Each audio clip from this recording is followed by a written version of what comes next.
A viral California man who screamed racial slurs at a family nearly rammed his car into theirs before crashing into a wall has now been convicted by a jury and found guilty of a hate crime.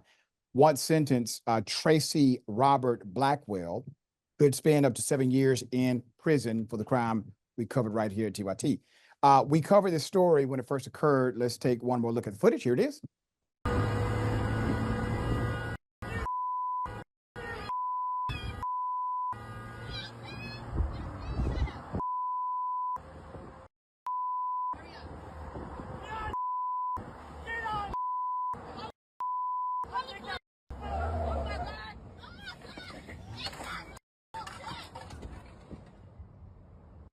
With millions watching and many people benefiting from this program called Indisputable, we just need 1% of the viewers to become a paid member so we can continue to bring this content to you.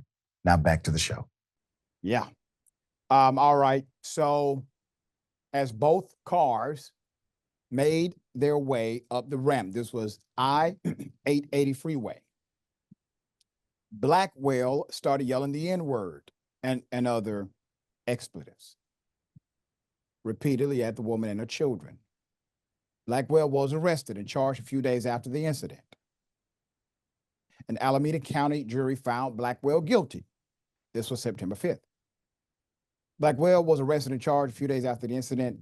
He's been found guilty. Now, here's what the DA had to say, quote, "Not only was this incident dangerous, it was traumatizing." That we said the same thing here at Indisputable when it happened because of the racial abuse that was part of the crime. Alameda County DA Pamela Price said in a statement, quote, my office will not countenance any acts of racial hate in our community, especially when there are children involved."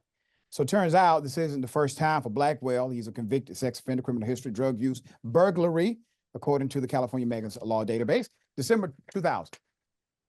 He was arrested for allegedly stalking a 19-year-old woman and making obscene phone calls to her house, according to local reports. During an investigation into the accusation, police searched his home and found videotapes of Blackwell committing child sexual abuse. He was convicted in 2001 of performing lewd and lascivious acts with a child under the age of 14. He spent 8 years in prison for the crime. This is a career criminal, a career offender. He was ready to get back into prison, and these the individuals who were driving that were victims of his rage did the world a favor, in my opinion, did many a favor by making sure that this crime was adequately reported, and we were able to champion their advocacy that this individual had no business on the street. But once again, the isms always travel with each other. If a person engages in racism, it is likely they are involved in other isms as well. You see this case in point. Sharon, thoughts here? Yeah, what a sicko. And I'm glad that the word trauma was pointed out. That's part of the crime here, even if one doesn't make contact. This is a sick guy who's got to be kept from the rest of us. Yeah, and hopefully it will be this time. I mean, he's had multiple opportunities where he could have been in prison 20 to 40 years, but naturally he was given 1/3, sometimes half.